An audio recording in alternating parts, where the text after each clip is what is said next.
Welcome to Biothuli 10th standard lesson 13. இந்த லெசனை நம்ம அடுத்து பார்க்கக்கூடிய டாபிக்கோ how does locomotion take place in leech. அந்த லீச்சுங்கிற அட்டைப்பூச்சி வந்து எப்படிலாம் மூவ்மெண்ட் ஆகுது. ஸோ தரையில இருக்கும்போது தவழ்ந்து போகும், தண்ணியில இருக்கும்போது என்ன பண்ணும், ஸ்விம் பண்ணும். அப்போ இந்த ரெண்டு டைப்பான மூவ்மெண்ட்ஸ் அது பண்ணுது.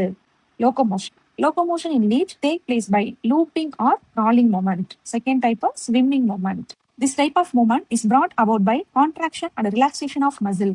ஸோ அந்த அட்டைப்பூச்சி என்ன பண்ணுதுன்னா மண்ணில தரையில நகர்ந்து போகும்போது அது மசில்ஸை வந்து சுருக்கி விரிக்குது, கான்ட்ராக்ட் பண்ணி ரிலாக்ஸ் பண்ணுது. மண்புழுலாம் பாத்தீங்கன்னா அப்படிதான் பண்ணும், அதோட மசில வந்து கான்ட்ராக்ட் பண்ணி ரிலாக்ஸ் பண்ணும். கான்ட்ராக்ட் பண்ணும்போது எப்படி இருக்கும்னா அது உருண்ட வடிவமா தெரியும், உடம்ப வந்து சுருக்கிடும். அதுவே வந்து ரிலாக்ஸேஷன் பண்ணும்போது உடம்பு வந்து ரிப்பன் மாதிரி நீட்டா தெரியும். ஸோ அந்த மாதிரி மசில்ஸ் என்ன பண்ணுதுன்னா இந்த அட்டைப்பூச்சி கான்ட்ராக்ட் பண்ணி ரிலாக்ஸ் பண்ணுது. அதுக்கப்புறம் பார்த்தோம்னா அது பாடியில ஒரு 2 சக்கரம் இருக்கும்.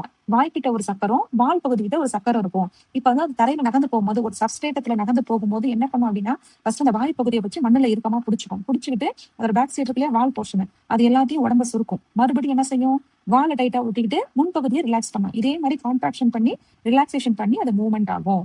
அடுத்தது ஸ்விம்மிங் மூவ்மெண்ட். இப்ப அட்டைப்பூச்சி வந்து எங்க வசிக்கும்னா நீர்நிலைகள்ல தான் வசிக்கும். அப்ப தண்ணியில இருக்கும்போது அது என்ன பண்ணும், நல்லா வேகமா அதோட ஆக்டிவிட்டி இருக்கும். எக்ஸாம்பிளுக்கு முதல்ல இருக்க crocodile, அது பாத்தீங்கன்னா தண்ணியில இருக்கக்கூடிய அனிமல்ஸ். தண்ணியில இருக்கும்போது அந்த முதல்ல பாத்தீங்கன்னா ரொம்ப ஆக்டிவா இருக்கும். அது நிலத்துக்கு வந்துச்சுன்னா கொஞ்சம் அதோடைய ஆக்டிவிட்டிஸ் கம்மியா இருக்கும். அதே மாதிரிதான் அட்டைப்பூச்சியும். Leeches swim very actively and perform undulating movements in water. தண்ணியில வந்து ரொம்ப அது ஆக்டிவா இருக்கும். அது வந்து தண்ணியில நகர்ந்து போகுது இல்லையா, அப்ப அந்த அண்டுலேட்டிங் மூவ்மெண்ட்னா அலையான அந்த இயக்கத்தை வந்து ஏற்படுத்தும். நெக்ஸ்ட் கொஸ்டின் பாத்தீங்கன்னா, why are the rings of cartilage found in trachea of rabbit? Tracheal walls are supported by rings of cartilage, which helps in the free passage of air. ட்ரக்கியாங்கிறது மூச்சுக்குழல்னு சொல்லுவாங்க. அந்த மூச்சுக்குழல்ல போன்ஸ் இல்ல, கார்டிலேஜ் இருக்கு. ஏன்னா bones வந்து bend ஆகாது, வளையாது, ஸ்ட்ராங்கா இருக்கும். ஆனா கார்டிலேஜ்ங்கிறது எப்படி இருக்கும், வளையக்கூடிய தன்மை உடையதா இருக்கும். அந்த கார்டிலேஜஸ் இருக்கு. அந்த கார்டிலேஜஸ்ங்கிற குருத்தெலும்பு வந்து அந்த ட்ரக்கியல் வால்ல வந்து எப்படி இருக்குன்னா சி ஷேப்ல இருக்கும். ஏன் இந்த மாதிரி இருக்கு அப்படின்னா, முயல் வந்து மூச்சு வந்து வெளில விடும்போது பார்த்தோம்னா அந்த ஏர் பைப் இருக்கு இல்லையா அந்த தொண்டையில, அது பார்த்தோம்னா ஒன்னோட ஒண்ணு ஒட்டிக்க கூடாது.